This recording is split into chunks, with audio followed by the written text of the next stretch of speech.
You're watching Newsday TV. Thanks for joining us. I'm Macy Eglund. New updates on the family of the accused Gilgo killer. Attorneys spoke out today on the family's health and the state of their home. Newsday TV's Drew Scott has the story. Lawyers for Asa Ellerup, estranged wife of accused Gilgo Beach serial killer Rex Heuermann, say she is filing notice of claim to recover damages to her Massapequa Park home. Attorneys say the aging house was ransacked by police looking for evidence against Heuermann. Another reason they say she is suing, she's suffering from breast and skin cancer, and her estranged husband's health insurance is expiring. We did tour the house on Sunday. I was there with my staff. And saw the damage that was done and the mess that was left behind. Could not run any of the water. Additionally, Macedonia says that the family is sleeping on the floor and spending time outside the house because of the damage left behind, which makes the house nearly unlivable. Every moment that they spend in this waking, surreal nightmare, they have to keep reevaluating where they are, okay? Their valuables were shattered, their beds were destroyed. John Ray, the attorney for some of the Gilgo Beach victims' families, in a separate news conference says, don't feel sorry for the Heuermann family. So the Ellerup family comes forward and says, help us, give us money. Look what's happened to our home. It's all chopped up. What about the victims? Let me reiterate. Asa or the children are not suspects in this. I think the DA's office and the law enforcement has made that clear. Drew Scott for Newsday TV. For the latest on the Gilgo investigation, watch our exclusive 30-minute conversation with Suffolk Police Commissioner Rodney Harrison. Go to Newsday.com, click Get More below the Newsday TV video box. An arrest has been made in the Massapequa crash that killed 3 people, including 2 children. Police say 32-year-old Michael D'Angelo of Lindenhurst had cocaine and fentanyl in his system. He was traveling 1 second prior to the collision at over 100 miles an hour, and in fact at 120.55 miles per hour. Several other kids in the car were injured, including a 6-year-old girl with catastrophic injuries. D'Angelo faces multiple charges, including 3 counts of vehicular homicide. Police have just identified the victim of that deadly boat crash in the Great South Bay. 47-year-old Philip Zanzano of Bellport was killed when the boat he was in went airborne and hit a house on West Fire Island. The driver of the boat suffered non-life-threatening injuries. Police say speed and low visibility may have been a factor in yesterday's accident. The MTA has released findings from its preliminary investigation into the LIRR train derailment. We're told it happened because a switch was out of place. The MTA said the train, quote, traveled over a switch intended for a straight move that was misaligned for a diverging route. The LIRR conducted monthly inspections of the switch. 13 people were injured on the Hempstead-bound train. A dead whale has washed ashore at Smith Point County Park. The 30-foot-long humpback whale was spotted this morning at the edge of the water. The Atlantic Marine Conservation Society will conduct an animal autopsy to pinpoint the whale's cause of death. So far this year, 7 dead whales have washed up on New York beaches. A camp counselor was honored today for 50 years of service. Sandy Braun has worked at Camp Anchor since 1973 and is now retiring. I feel like the luckiest person in the world, and I wish for the kids that work with me that they will have a life and a job with such love and understanding the way that I did it. Braun started as a volunteer at the camp when she was 15 years old. This Lido Beach camp is open year-round and is a program for children and adults with special needs. Congratulations, Sandy. The Perseid meteor shower will be at its peak this weekend. Now, the shower happens every year in the late summer. It reaches its peak Saturday night into Sunday morning, starting at 11 p.m. Now, the shower will be even better this year since the moon is in its crescent phase and won't be as bright, so you should be able to see them better. But let's hope the weather will cooperate for the shower this weekend. We could unfortunately see some isolated storms Saturday night. Saturday morning and afternoon are looking good, though. Highs in the low to mid 80s, so get out there early. Long Island weather is brought to you by the Canine Center. Many people on Long Island would love the opportunity to live in a waterfront property, but there is a lot of important information you need to know before you buy in a flood zone. Ariel Dollinger is working on this story for us. We know these properties certainly are not cheap, but it sounds like there's a lot of added costs that people don't expect when they're buying these homes. There absolutely is. So what gets people a lot of the time is you look at the listing price, it's within your budget. People get excited, you see the pictures, you go to see it. What the listing most of the time will not tell you is that that price is before you factor in not only homeowners insurance, which you have to have no matter where you are, but flood insurance, and potentially the cost of maintaining a bulkhead, which is the retaining wall that separates the land from the water if it's in your backyard, and all of these other sort of hidden costs that come with living on the water. So it can really add up. So what should people be doing and looking for when they are looking to buy in a flood zone?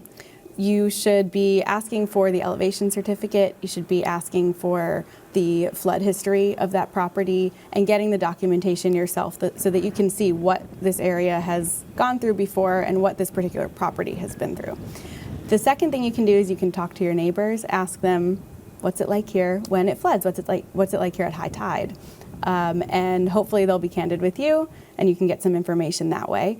The third thing you can do is visit the property as many times as you can, really, in all different conditions. You want to go when it's sunny out, when it rains, at high tide, at low tide.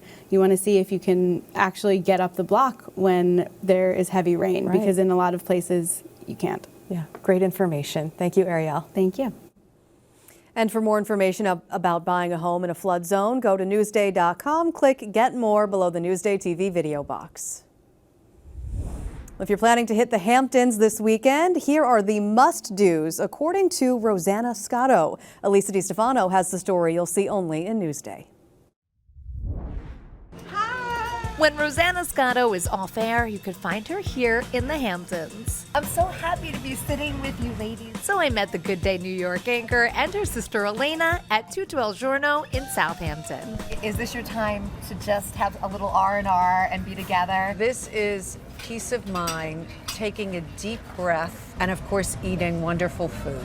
And I love the fact that Tutto is family too. Yes. I mean, it's Donna Karen, her daughter Gabby, and son-in-law John Paolo. There's always good food here, and there's always good people watching too. Great people watching. Rigatoni with sweet peas and hot sausage.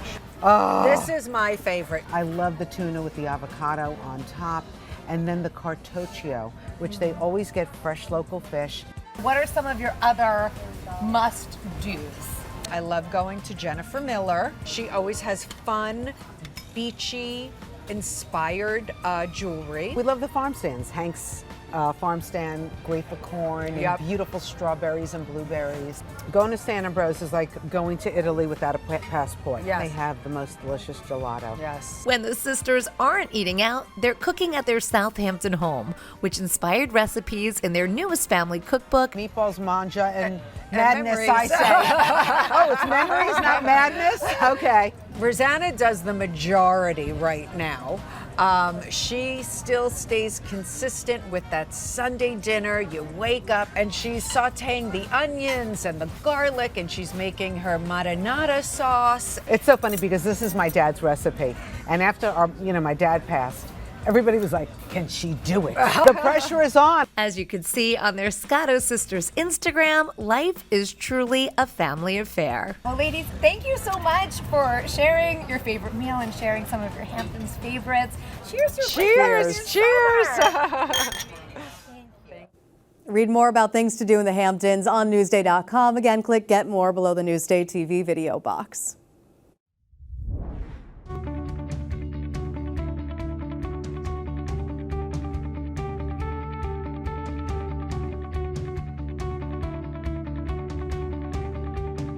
Feed Me is brought to you by PC Richard & Son.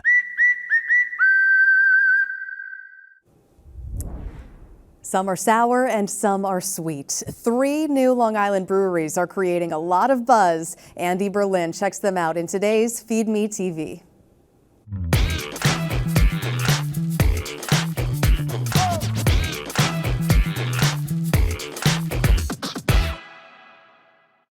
I'm a beer snob, some might say, But today I'm going around to 3 new craft breweries across Long Island to see what they're all about, see if I like them.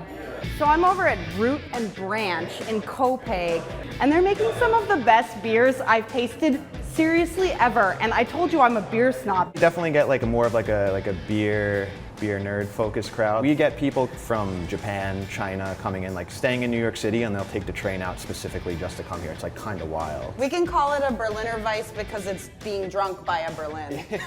There you go. Oh my God, that is so good. I like everyone stands beneath their own dome of heaven. Since it's in a wine glass, I want to like do the wine thing. So the more you swirl it, the more aromatics will release. Okay. Yum. You have to have the pinky up. So now I'm at Southpaw Brewery in Yaphank, just opened in June. Just take the beer mug, you put it on top. It makes sure that there's no extra carbonation, so you're getting almost 100% pure beer out of the keg. This is the kind of place if you want to sit down and have some food, kind of place that I grew up in, literally. The duck wonton rip. Oh! Ow! So now I'm at Kid Squid in Sag Harbor. This is one of the most adorable breweries I've ever seen, but it's in the Hamptons, so that's kind of what you can expect. Ding, ding. Blackberry Thyme. Ooh, that's good. I knew you would have a good sour. So you can go in a cool brewery, or you can walk around this garden outside. Every month we release a Hazy IPA, an iteration of the Hazy IPA on the full moon. No, it's really good. It's really good. Let me try it again. This is Andy Berlin for NewsdayTV. She has too much fun. For more on new Long Island breweries, go to Newsday.com. Click Get More below the Newsday TV video box. Newsday brings you the latest on the Gilgo Beach killings with Suffolk Police Commissioner Rodney Harrison. Learn about the investigation, the suspect, and where the case goes from here.